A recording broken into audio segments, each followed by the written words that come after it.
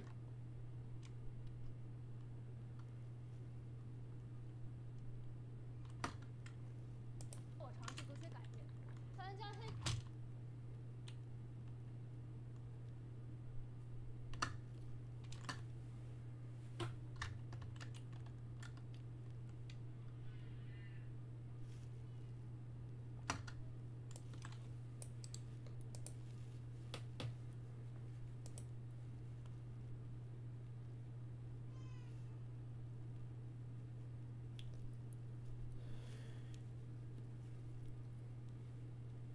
Remember what the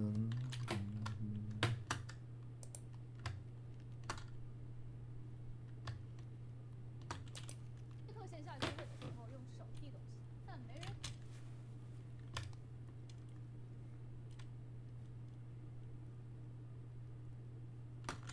不敢接，觉得我在。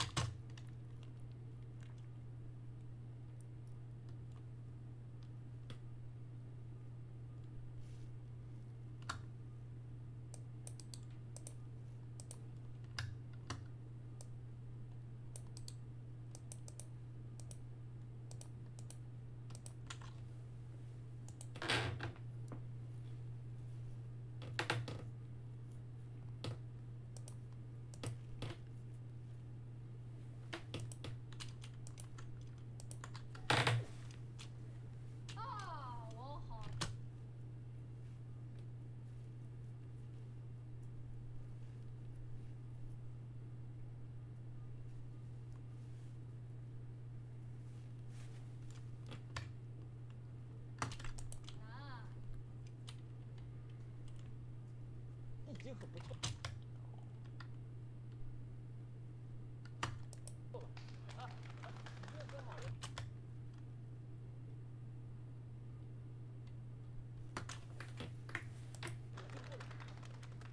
下一位，我们有请阿杰，你是重头戏。 junto shi.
嫉妒病得比你轻的人。只有当你看到病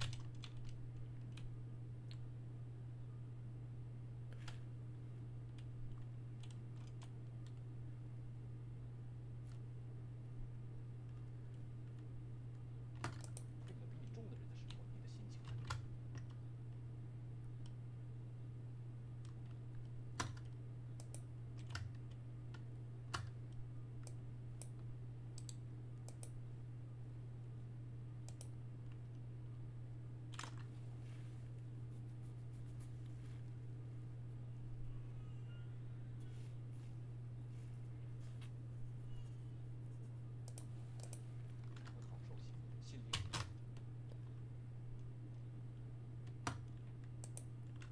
好受才更能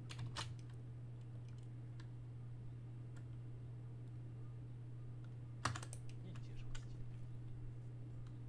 我是苏克杰，我高度近视。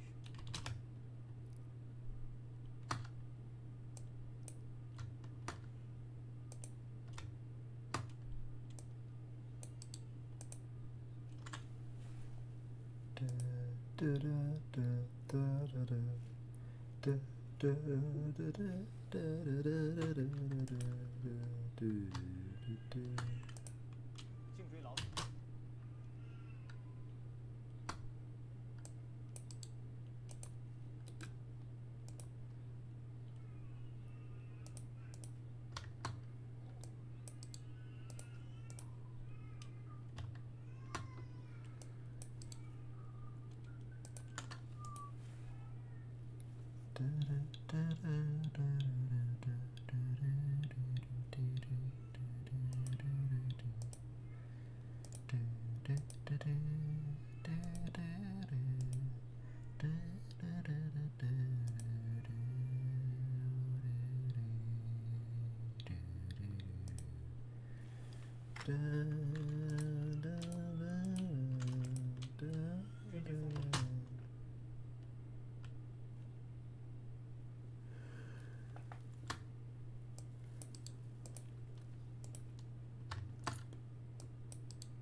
腰间盘突出。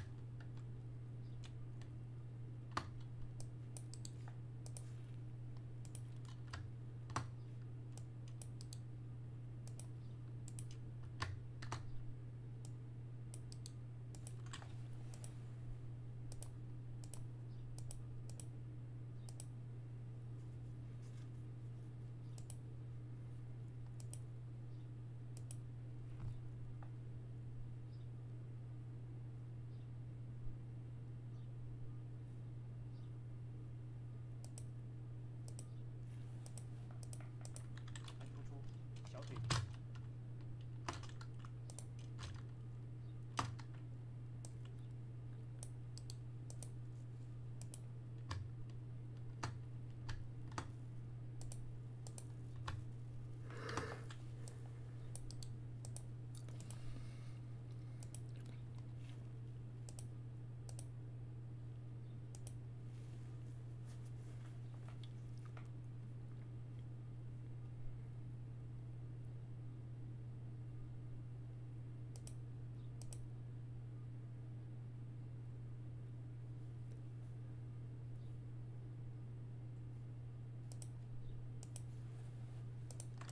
肌肉萎缩，推进医生。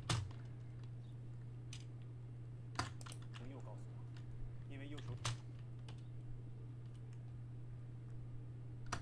使用太多我手部肌肉的劳损，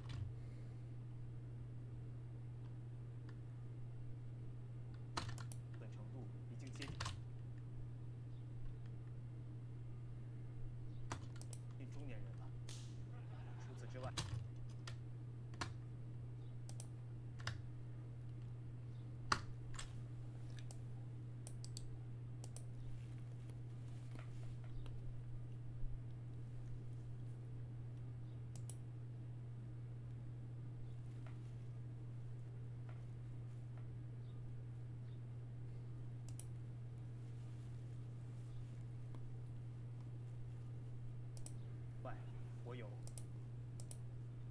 强迫症。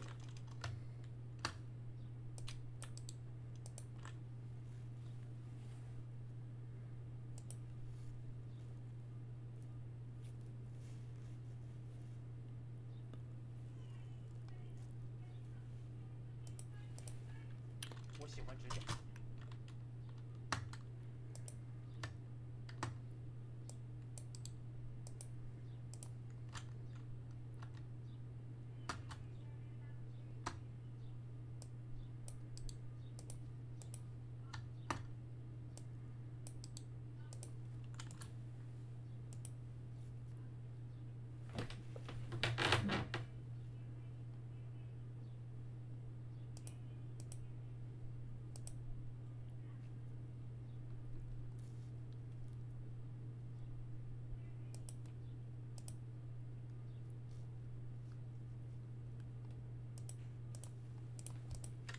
讨厌原型，我觉得。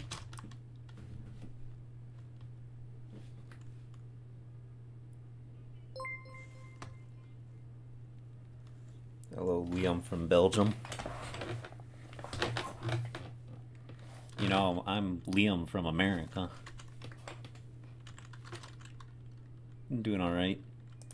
I'm usually tired when I do this, but I guess the amount of characters and words you see that just,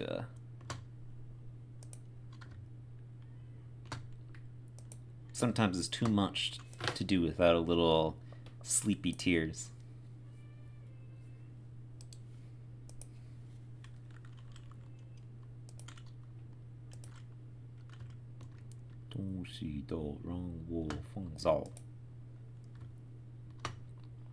Although I'm definitely going to finish this episode today, at the minimum. You know, it's been like, what, 27 days? I feel like it's not that much of a chore to watch this normal TV show. Right now they're describing all of their mental illnesses in order to make their coworker feel like he can come out and talk about his mental illness. So they're all making up mental illnesses that they each have, but the joke is that they actually do have these mental illnesses. 拿字的东西都让我烦躁，没错。没错，我还有烦躁症。烦躁症。还有这毛病？还有这毛病。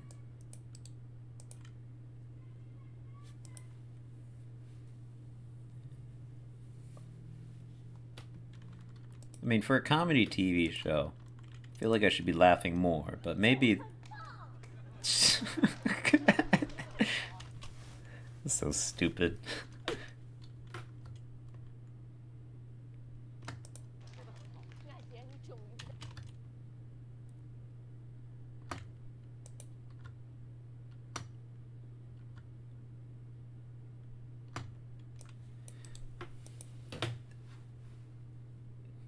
It's so stupid. I don't know why I laugh at this stupid stuff.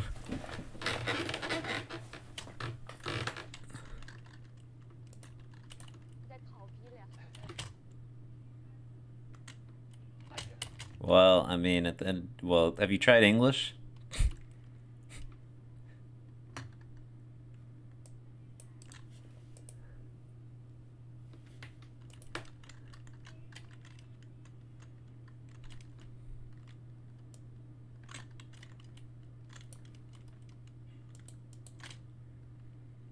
Nah, that's this language we speak here in America.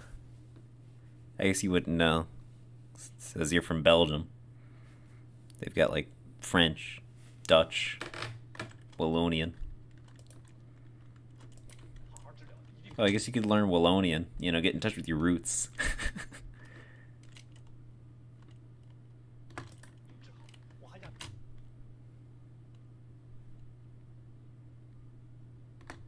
No. I speak Spanish at home.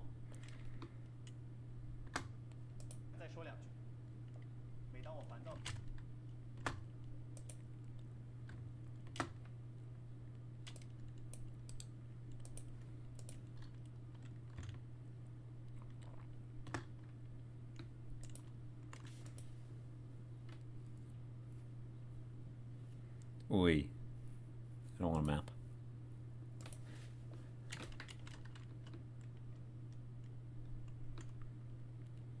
I see, so it's like whenever you do something.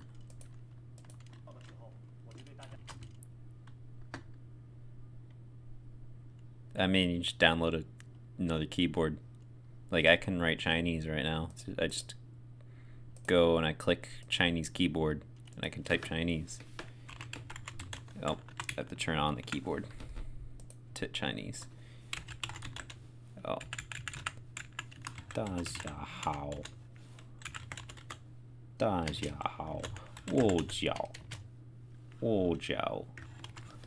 Oops.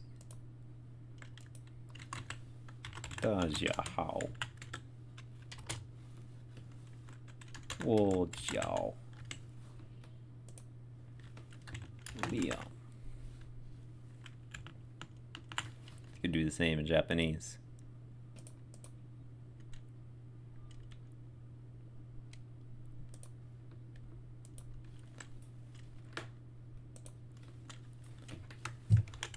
Liam と呼んでます。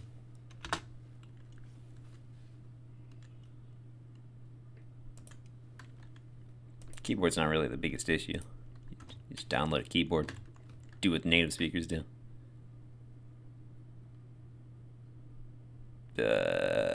Complexity? No. I mean, is the computer killing the complexity of English because we got text speak? Not really. People still write like immaculate essays.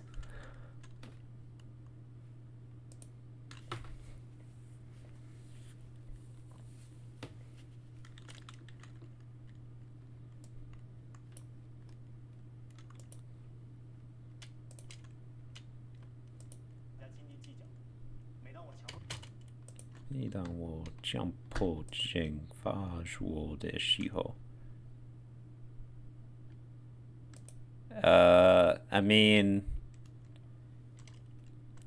it's like, speaking about the computers are capable of having thousands of characters. Like, Unicode is able to support thousands of characters, so it really isn't an issue, like, to take every single character that exists in Chinese or Japanese and put them on the computer. In fact, it's probably like essentially pretty easy. All things, you know, like compared to writing.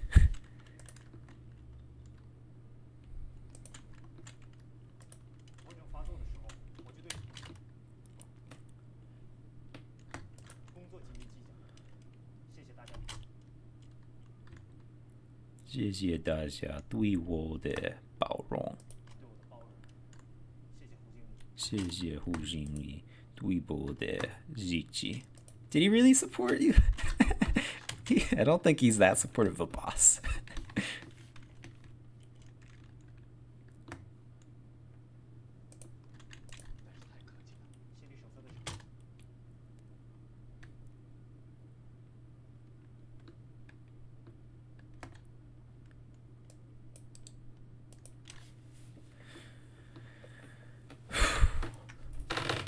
But yeah, I mean, I think for pretty much every language that at least has like people who use the computer. So I mean, I guess like a language where people don't ever use computers, like maybe some.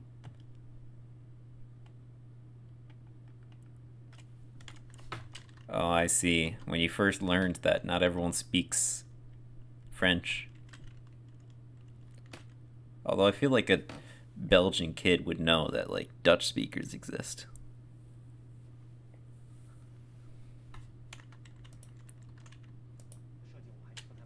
I feel like every high school or every you're a native Dutch speaker. Oh, well, I see. Well, it's 50-50 shot, you know, either. Last person I talked to from Belgium was a native French speaker.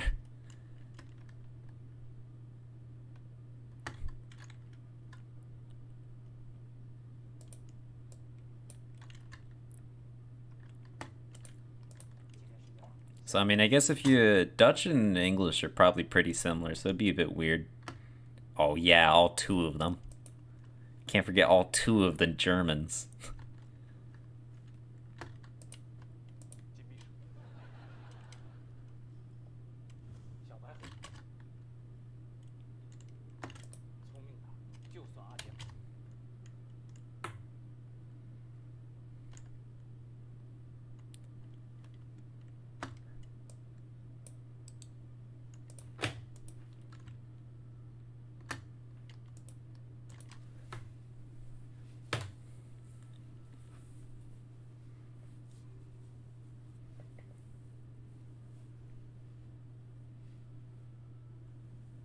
Wow. Wow. One. Yeah, all one of them. That's amazing.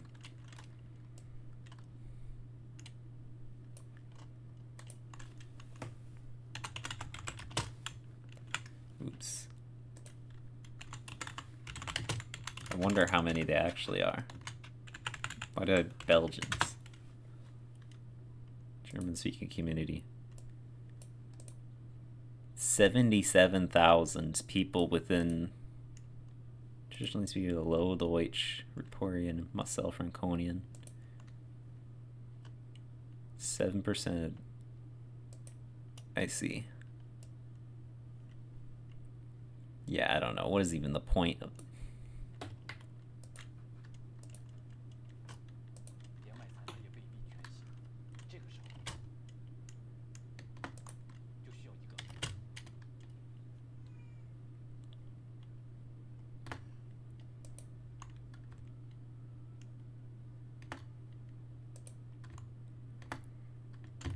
大姐姐。大姐姐让他分析推他罪。故意吧。 You're not... 大姐姐。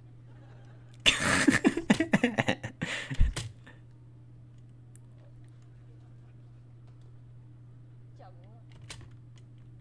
交给我。大家好。大家好。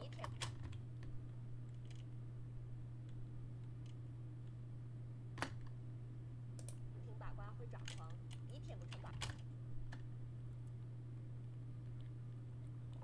I think on the subject of picking languages to learn, you have to like ask yourself if the stuff they have will be interesting to you. Like, I mean, it's like it's a trivial question, like, oh, should you learn English? Because, like, just look at Hollywood. Look at the amazing movies they pop out. Or look at, like, the American TV shows you can find. So look at, like, all the great help you can find on the American internet. You know, you can find basically anything and everything in the world in English.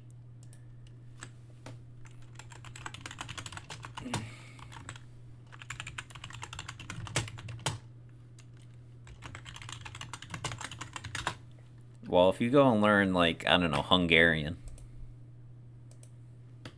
If you learn Hungarian, you're just going to be stuck with Hungarian things. So I guess, like, if you have a Hungarian wife, sure, yeah, it makes sense.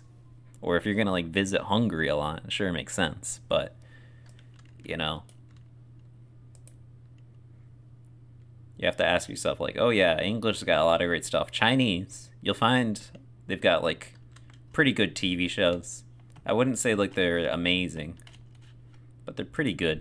Spanish, I feel like Spanish TV shows are usually slightly worse than Chinese TV shows. Arabic, Indonesian, Malaysian, terrible. I wouldn't watch them. Japanese, if you're really into anime, I guess Japanese is a good choice. Well, yeah, it's because they're not, they stick to their own stuff. But it's a question of, like, you know, on this website, I can look at iQIYI and I can find, like, a vast number of free TV shows I can watch.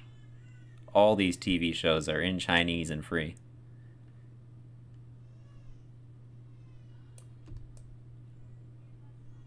I mean, I guess free for, like, the first 5 episodes. And, like, these aren't, like, low-quality TV shows. You know, they have, like, a budget. Or if you can go to YouTube and see, oh, YouTube, what does YouTube have in that language? You go look at like Spanish YouTube versus Japanese YouTube versus whatever. Or I guess in the case of Chinese, you'd be more likely to look at Bilibili. But, oh, let's see what this random woman has to say.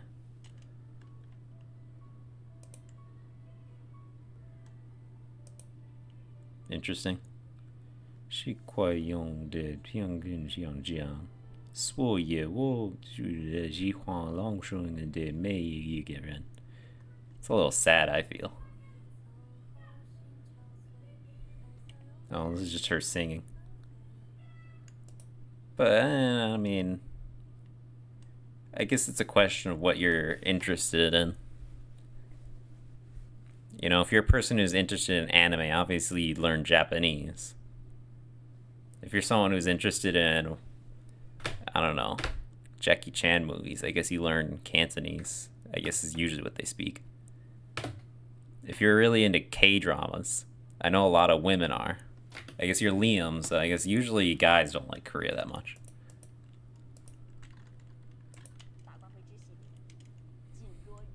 But you have to ask yourself, it's a language that you're going to like know for the rest of your life. What language do you find yourself like, oh yeah, I'm going to keep looking for things in this language? So like if I was Belgian, I'd be thinking, practically speaking, I could work in Germany, I could work in the Netherlands, I could work in France. Those are probably practical languages, and they're not bad choices. Like, German's got, like, decent TV shows.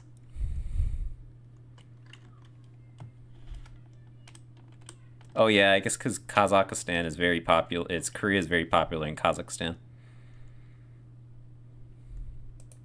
Because they're both Asian countries. And, I don't know, a lot of Kazakhstanis moved to Korea. But also, usually liking Korea is, like, usually more women than men like Korea. Not to say that, like, oh yeah, learning Korean, you can only be a woman, but it's like, I don't know. That's just how it tends to be in the world.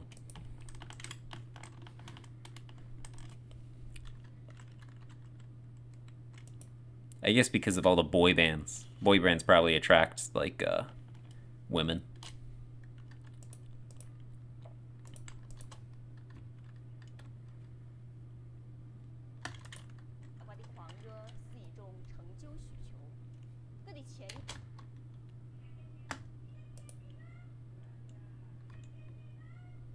I guess Turkish wouldn't be a bad choice if you're really into soap operas. And obviously Spanish is not a bad choice if you're like into, I guess I have to know Spanish. Turkish? Well, I guess, not a popular group of people in Europe in general. Oh, if you can speak Spanish, then I guess you already know that. Oh, well, that's, yeah, that's not really Spanish. That's tourism. That's tourist talk. No, like a lot of TV shows, Turkey is well known for their, TV shows. At least in poor countries.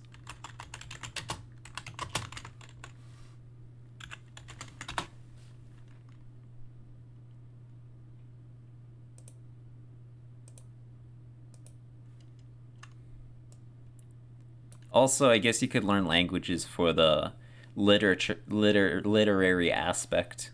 I know a lot of people really like Russian. Russian's seen as like, I see, nice.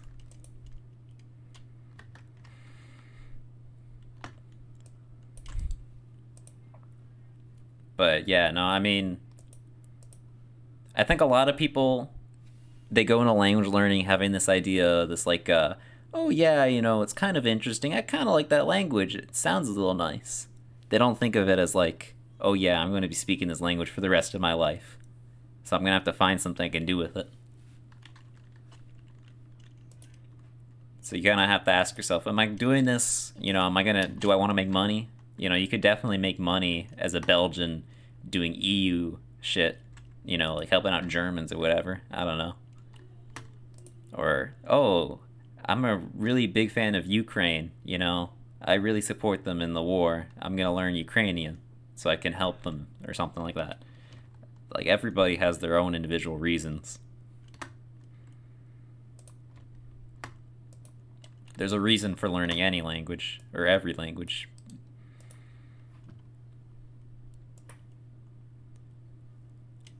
You just have to find your reason for learning whatever language it is that you're going to learn.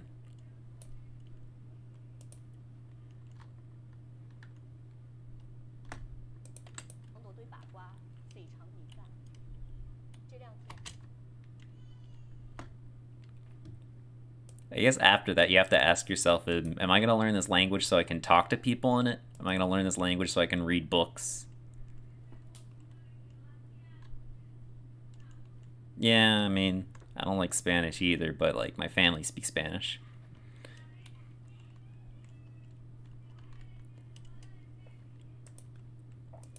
And I feel like you don't necessarily have to fall in love with a language.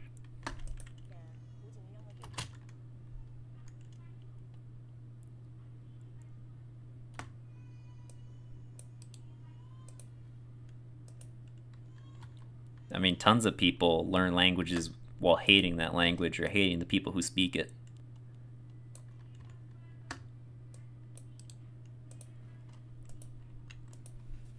At the end of the day, I mean, you're going to be learning a language through repeated exposure to it. You can only learn Chinese by seeing Chinese. You can only learn English by watching English TV shows. I mean, that's how you're speaking to me in English right now. You obviously didn't just...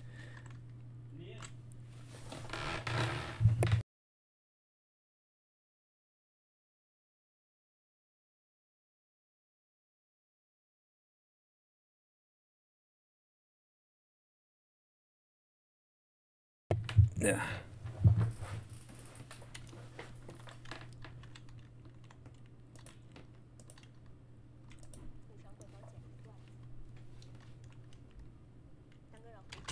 Yeah, you're never gonna see much improvement without at least exposure.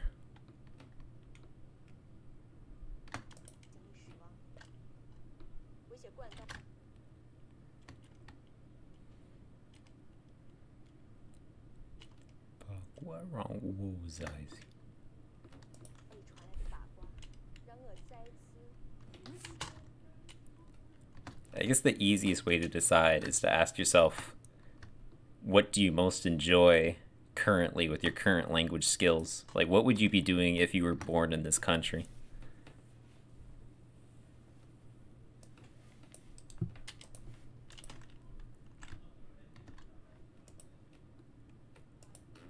If you're someone who's like into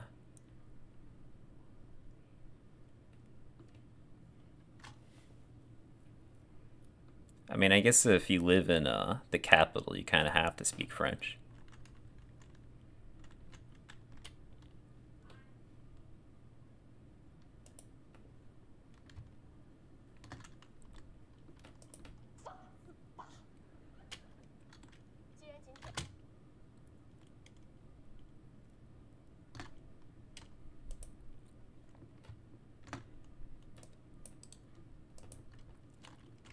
I don't know, you just have to ask yourself, what do you most enjoy?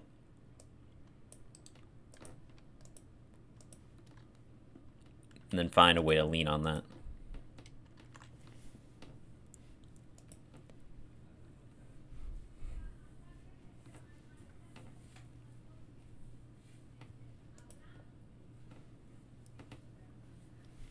Also, some languages are much easier for you to learn than others.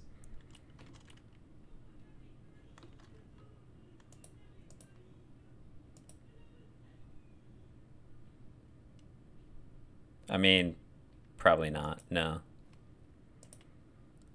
Although, I know Russian graphic designers and I know Malaysian graphic designers.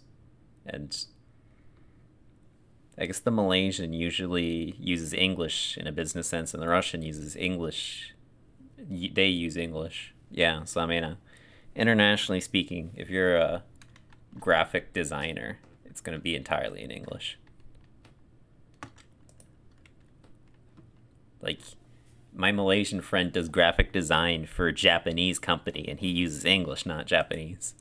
English is just the international business language when it comes to graphic design.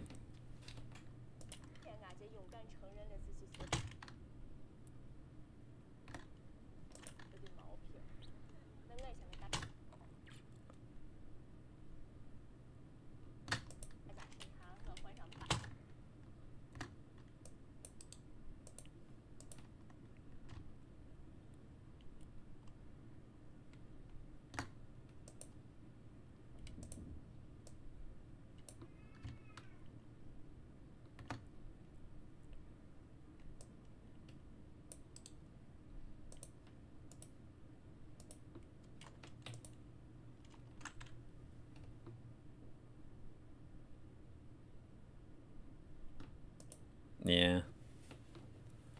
Although business English is a little different from... Even I can't really do biz English perfectly. Like, when I sit there thinking about... I had to do a business email. And, you know, I was thinking like, what's the appropriate way to say what I'm trying to say here? Even that is like... at times hard to fully grasp the nuances.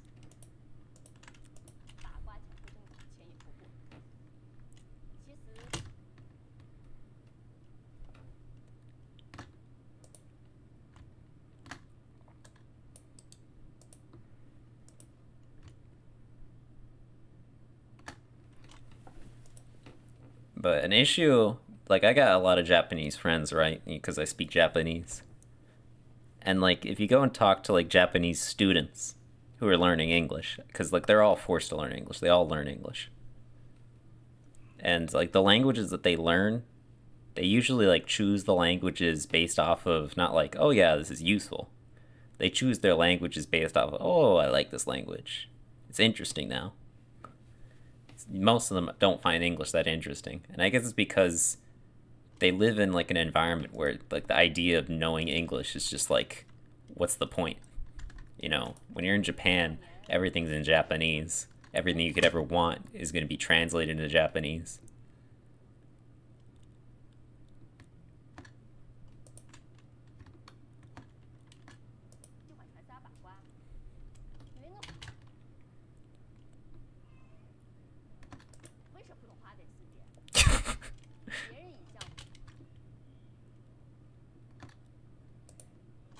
This is such a stupid joke.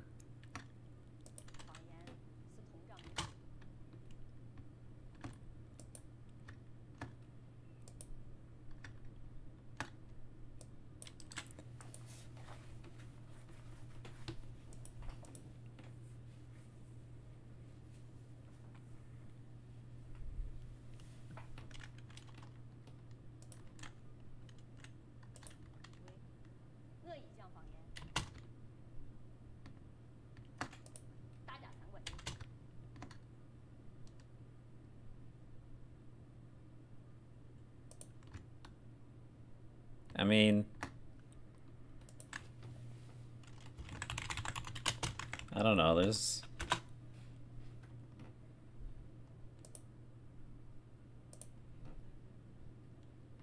Why is this not giving?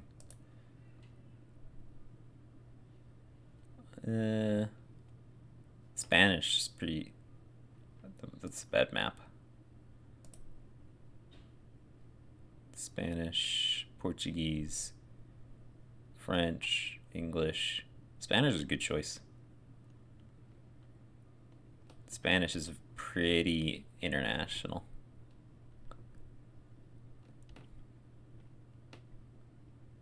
I wonder how many total speakers.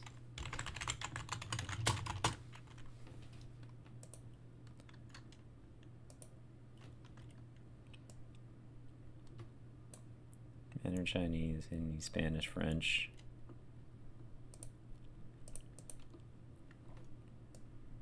Number of native speakers: Mandarin, Spanish, English. Yeah, Spanish is a pretty good choice if you want like international reach.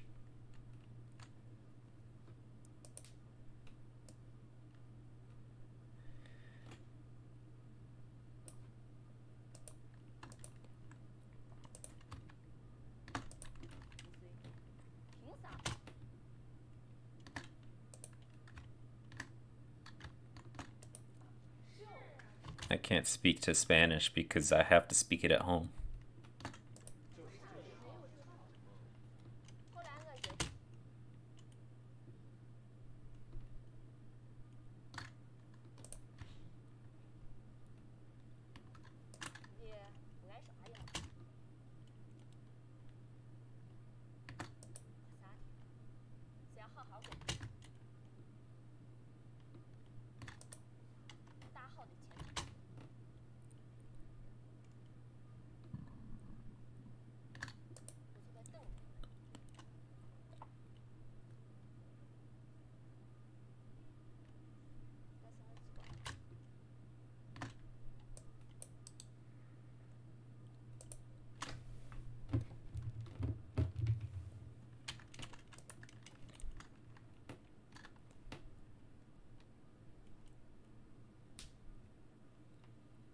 Correct.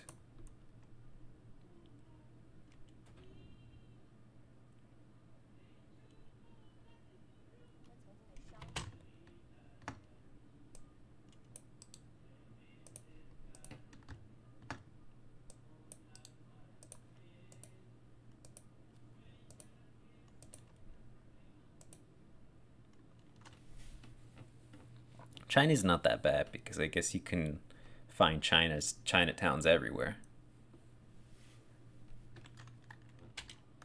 Everywhere there are immigrants.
I see the problem. I'm Baidu. I need to search Google.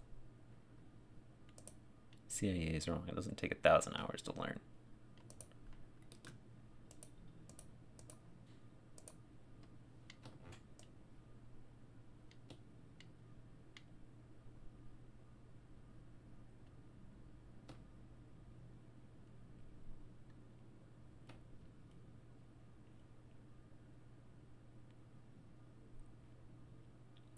Where do they have a list of the categories?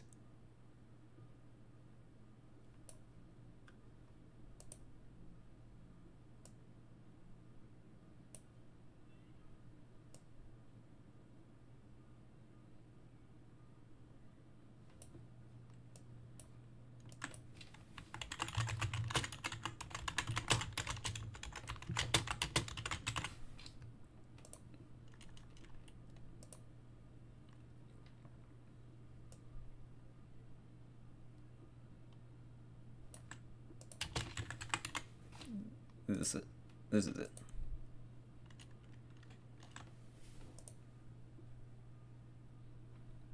Let's see. Afrikaans, Danish, Dutch, French, Italian, Norwegian, Portuguese, Romanian, Spanish, Swedish.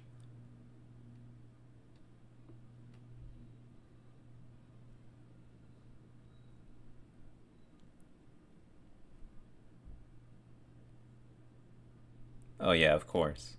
But all these languages here is going to require very little effort for you to learn comparative to these languages.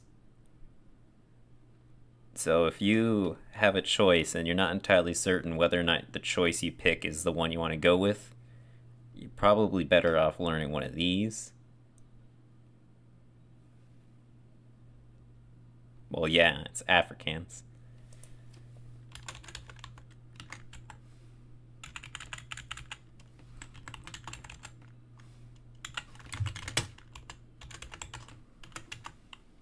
Oops, I can't remember how they spell it.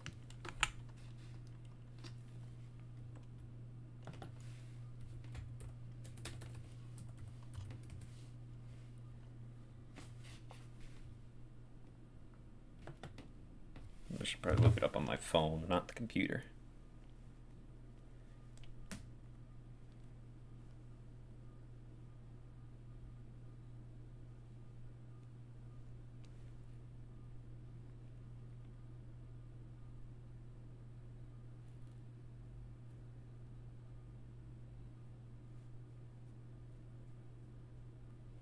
Here it is. Have you ever heard this song?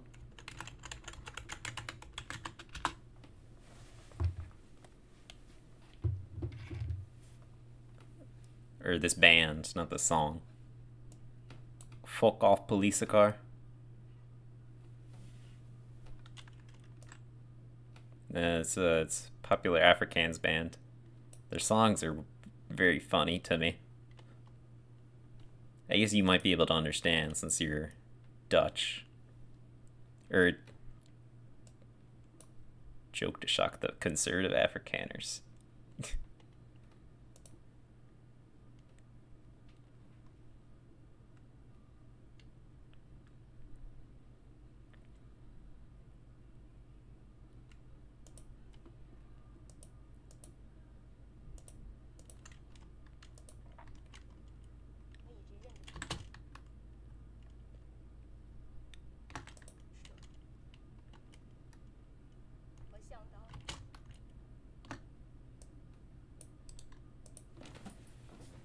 But yeah, go with the easier languages if you're not sure.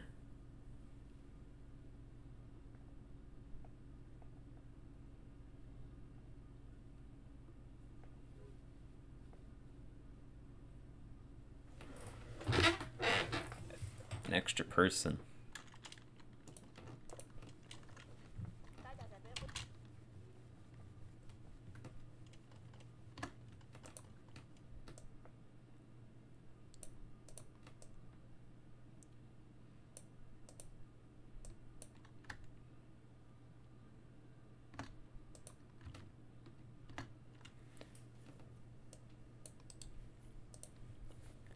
I mean, my uncle learned Swedish.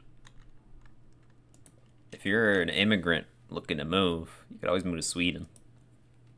Sweden's very immigrant friendly.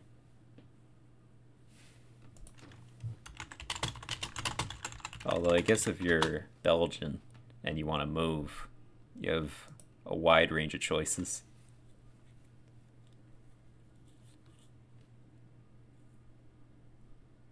I guess a lot of people like to retire to Spain.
Mm.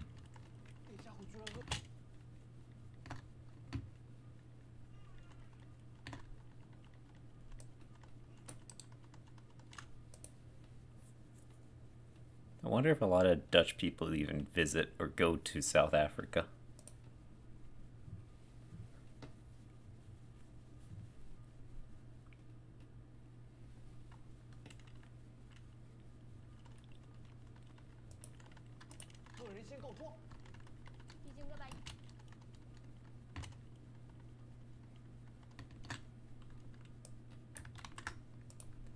I would never go. I don't see the point.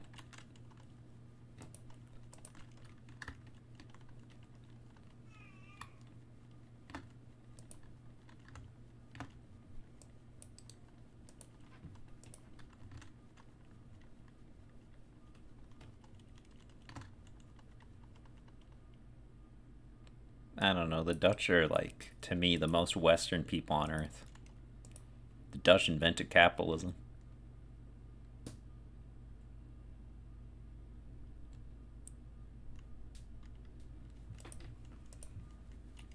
The Dutch just love visiting places, hanging out, standing over people. You know, the Dutch are the one people on Earth who think their empire was good.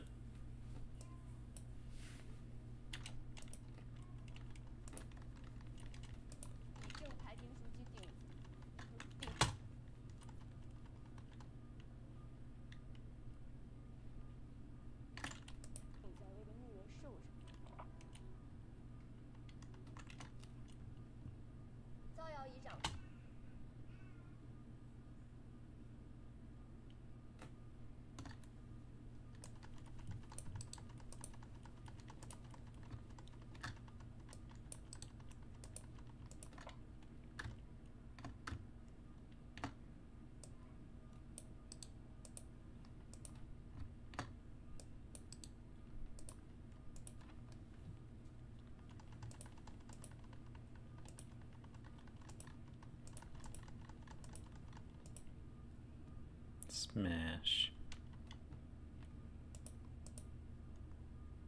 I always forget that word means run. Break.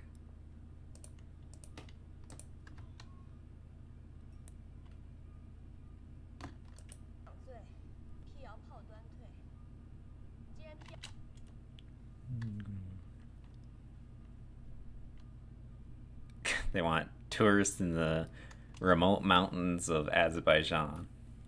Yeah, that makes a lot of sense. Yeah, and these white socks and sandals.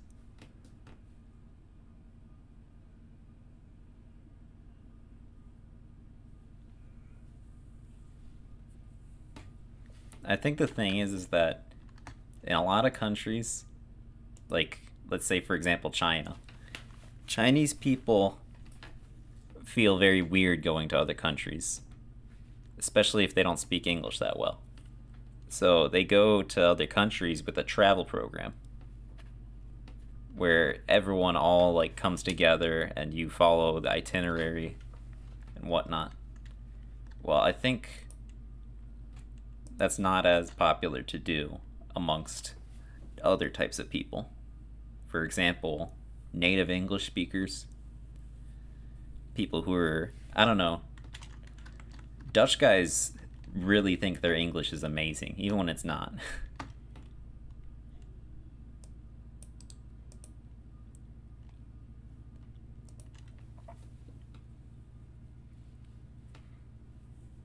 You know, I can count, I can't count on my hands the amount of Dutch people I've seen or talked to who thought they were much greater at English than they actually were. I think they have this confidence.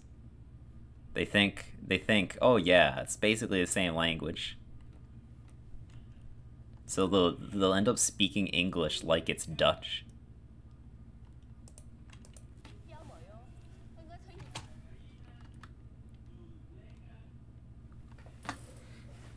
I usually think that the English, or Americans, or Irish, or Australians, New Zealanders, South Africans, usually I think they're better at English than Dutch.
我的名声。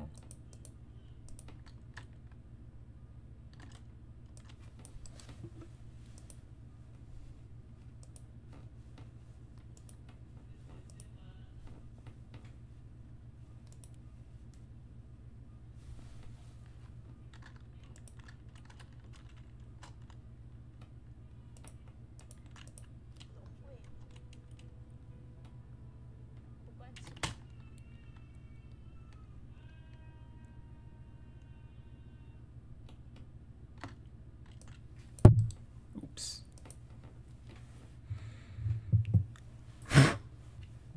I don't know, I don't have long hair, but hair always seems to accumulate on this desk.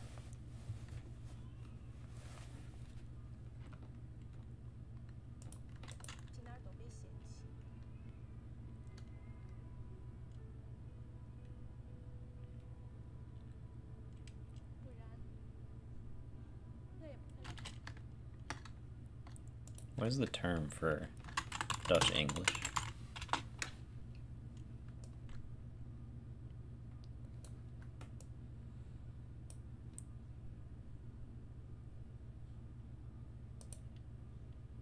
Dunglish.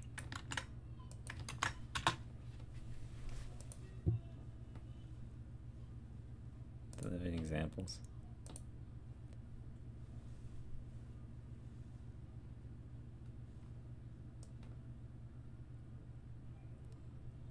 From who are the garbage like cleaning?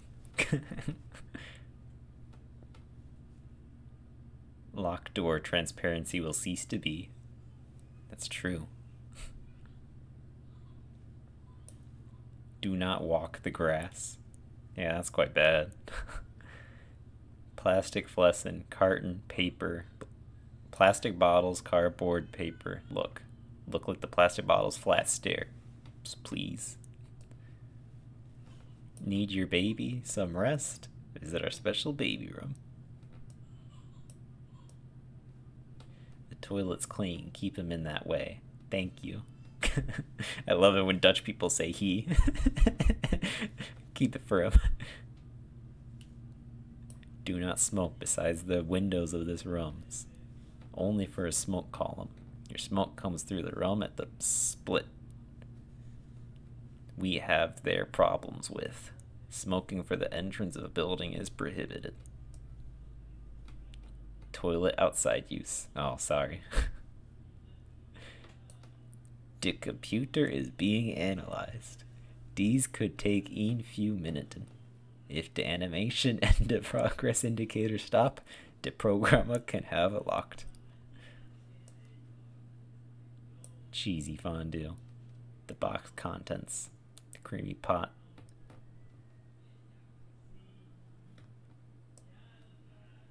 Mama. Dia, dia, dia. It's not Dunglish though, it's German.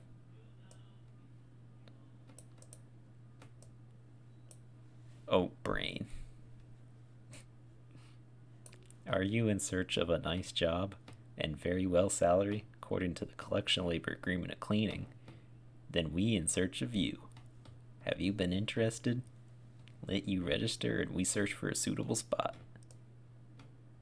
Upon the failure of coffee machine, directly call. Please do not own the problem solving.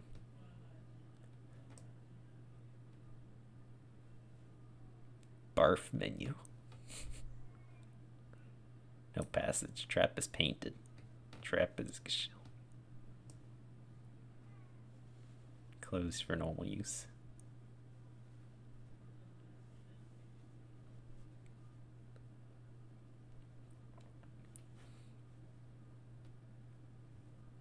Suckers are at work in the direction.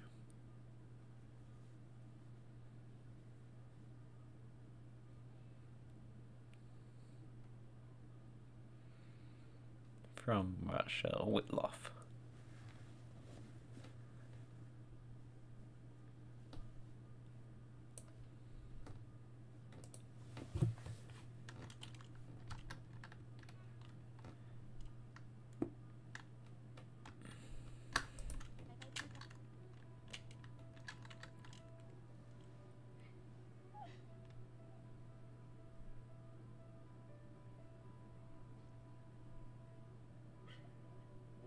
喂，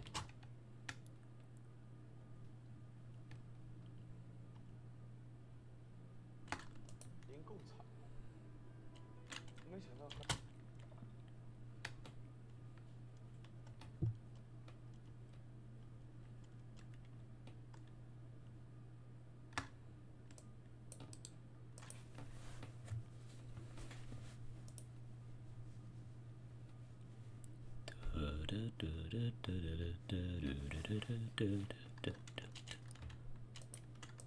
还有比我更惨的人。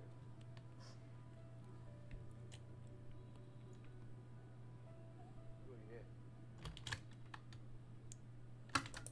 我们别怨天尤人。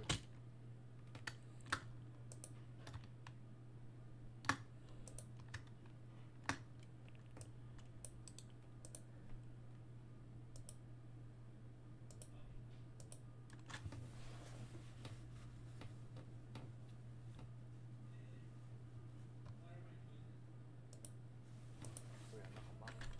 我们一起去治疗，我该看病看病。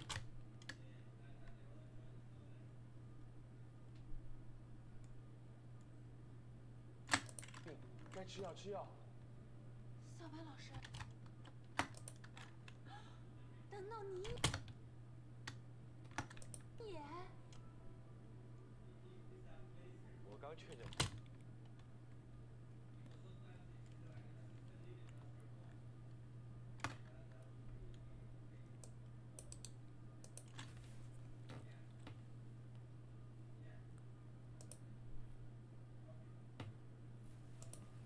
得了躁郁症，医生说在家也。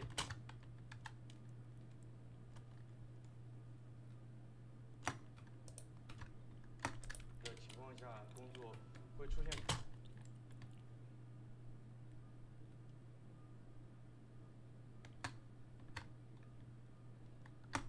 各种各样的心理问题。小白，今天早点下班，好好休息，按时吃药。不，我要先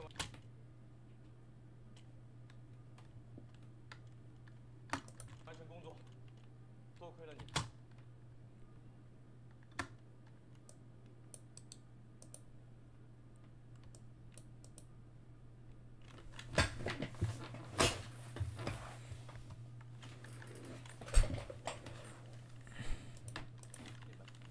我想到了一个。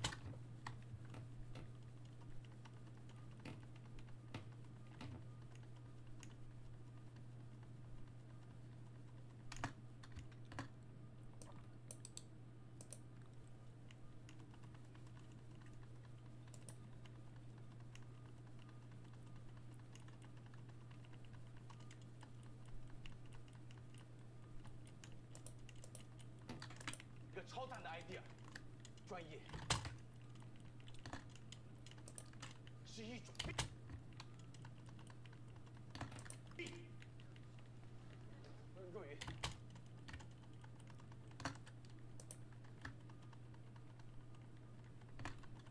等我发通过，我们一起去剧院啊。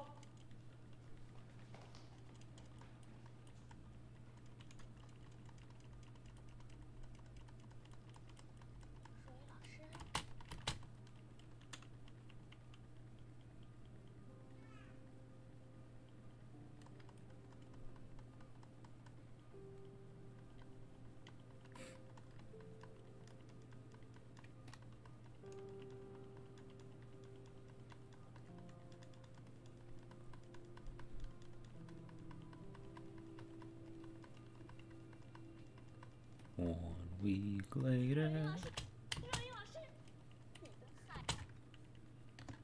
海报来喽！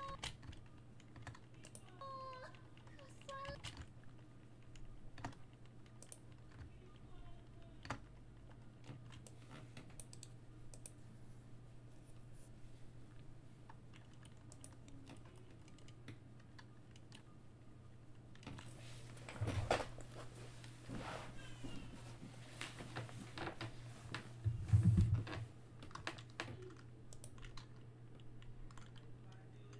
来了，配上。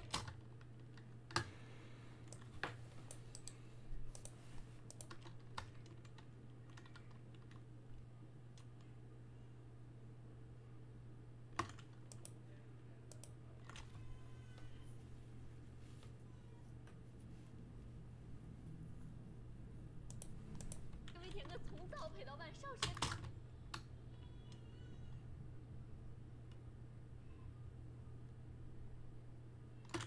派了季前长，他们肯定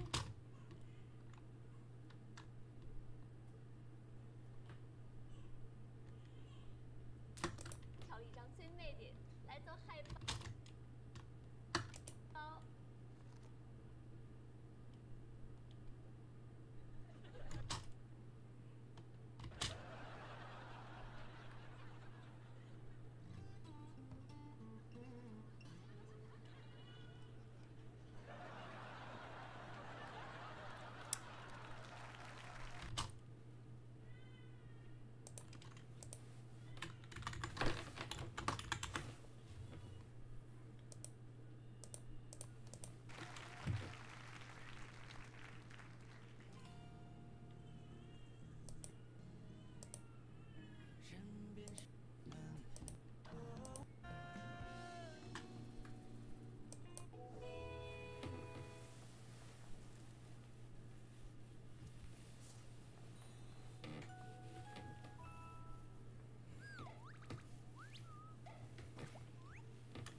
She's so sad.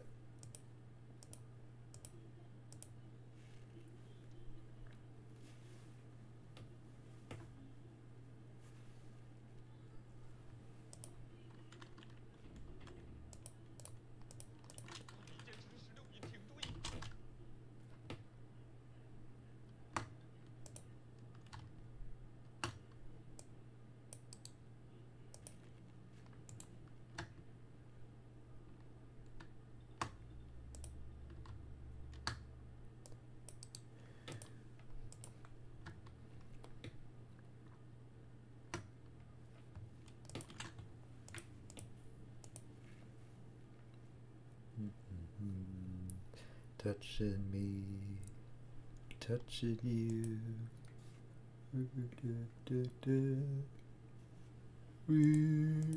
Caroline. 胜利就在前方，完了，还是不行。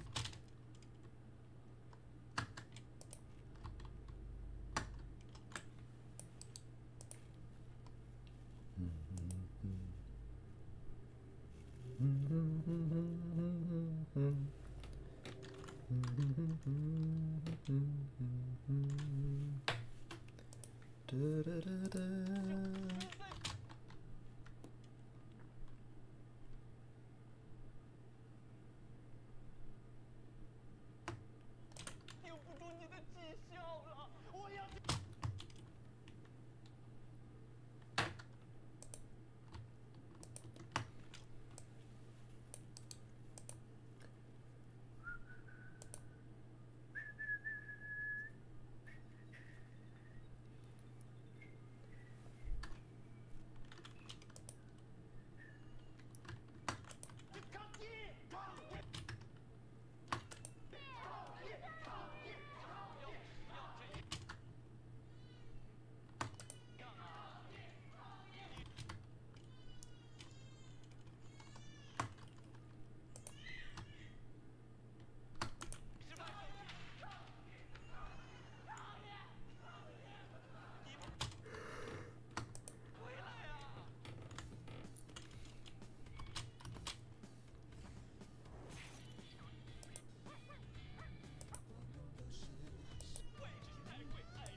砂漠。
森林的豪迈决心，正在看。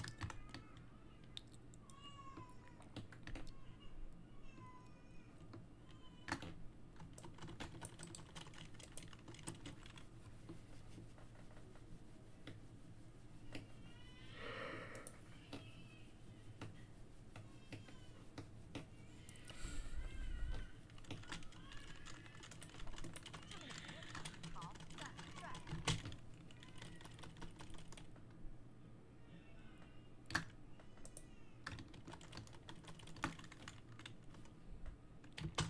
有才，太敷衍了。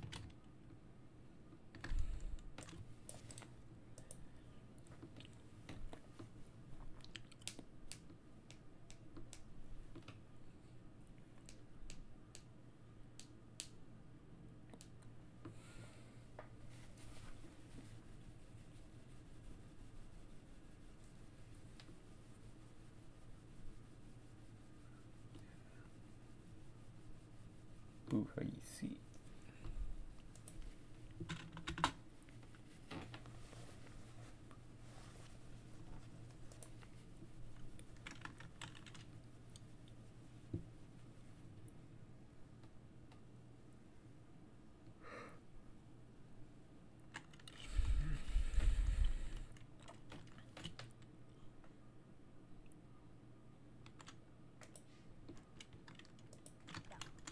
我要上去。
海火焰高，和大家交了一点。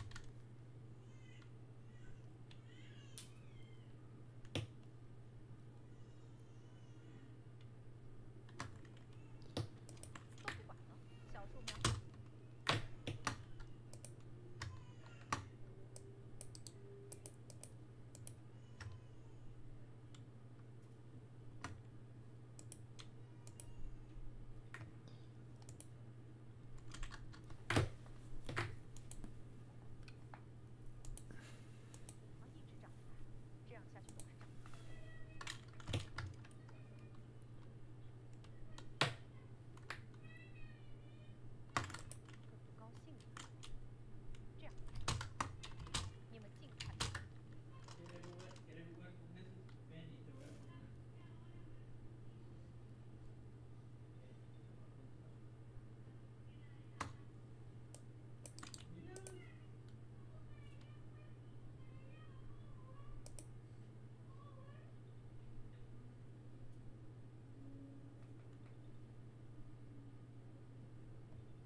家有没有信心？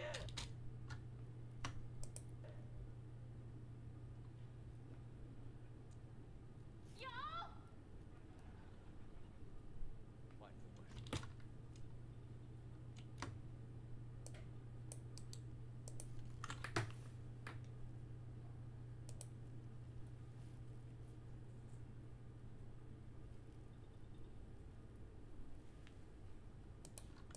卓朗，公司的。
有节奏都。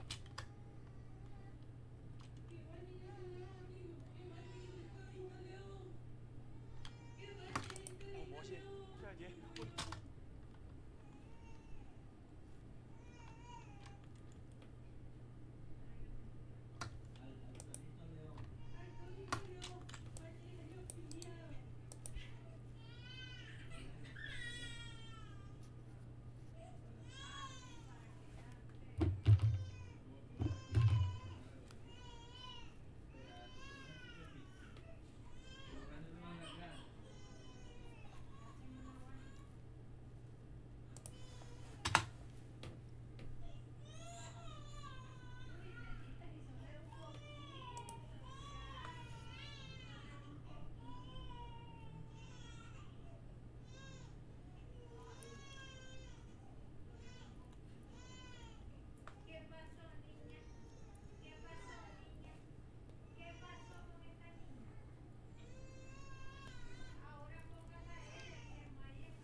我再重新。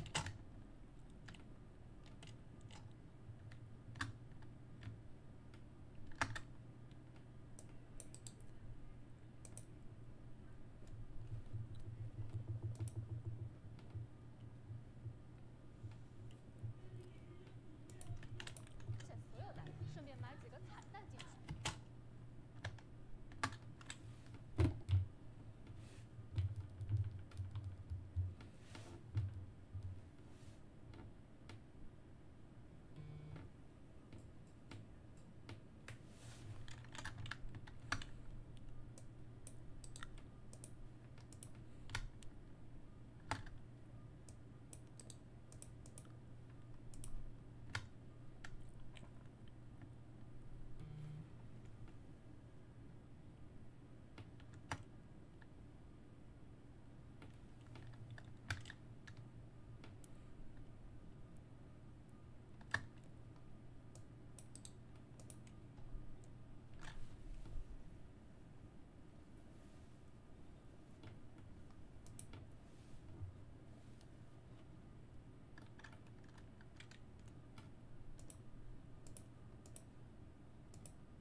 给那帮出。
没劲，别想到。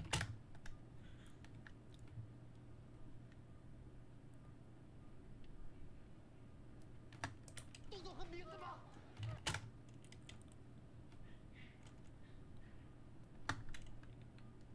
公司也是为了我们好。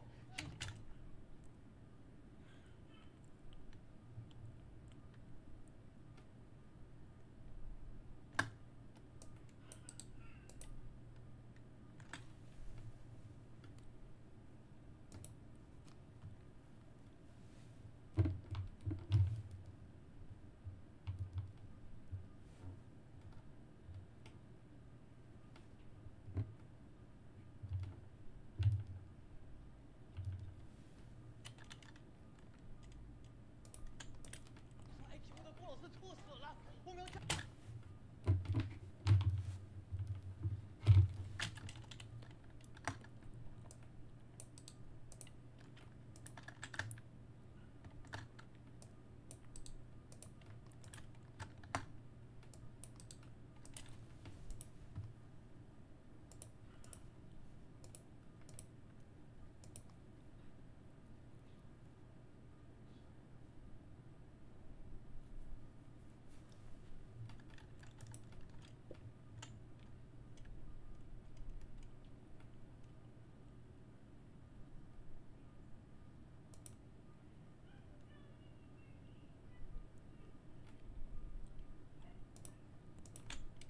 加强锻炼。哎呀，滚了！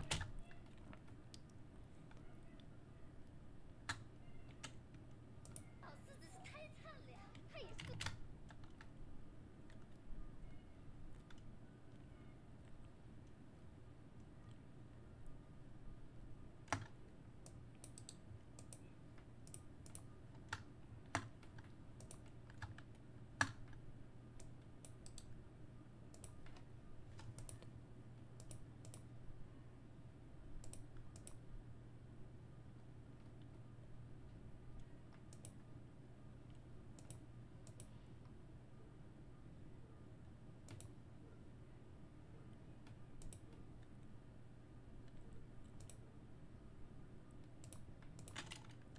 这集团几年的出资名额用完了呀！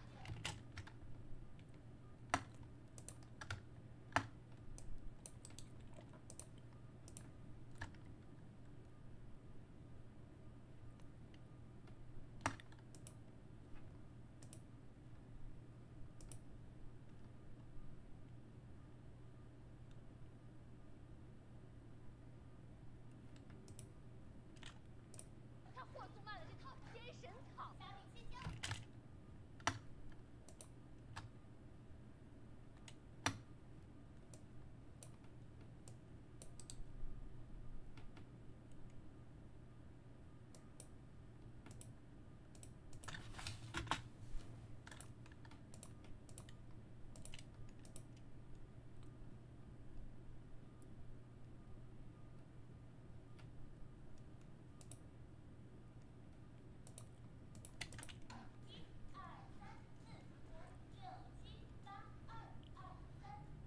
火星人。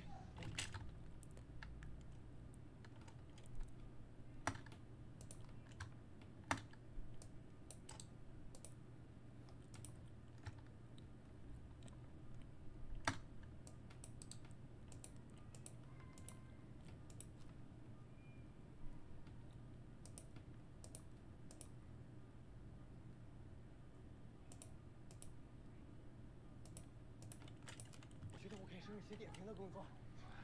我觉得文字工。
协助大家。哎，很好。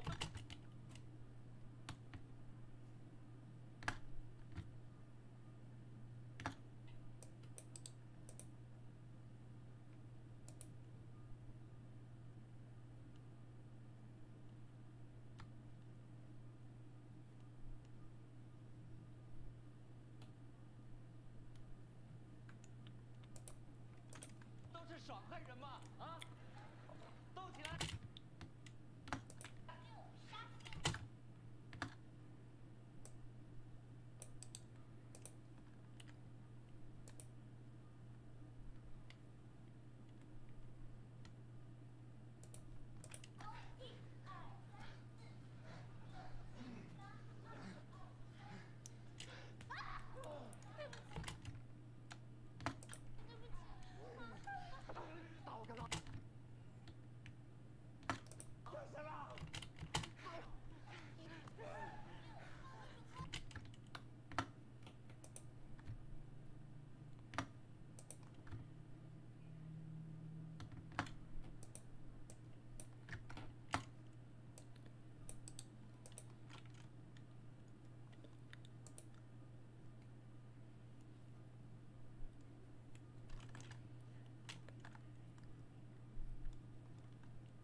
整个人都松开了，不就注册几个账？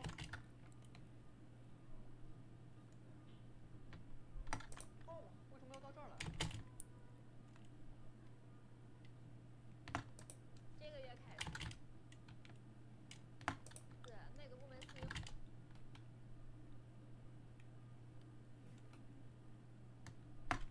会议室的时间也成。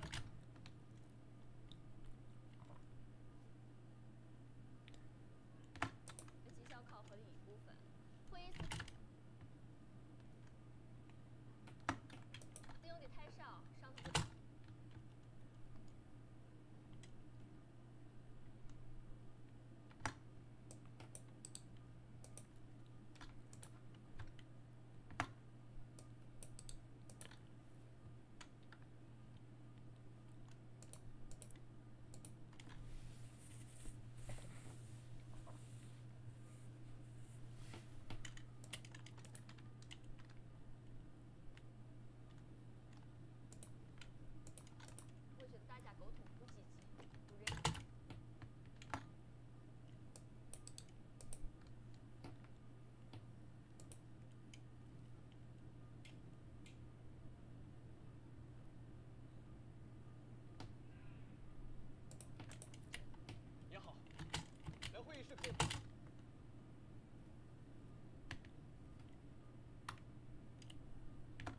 换换脑子，开始答题。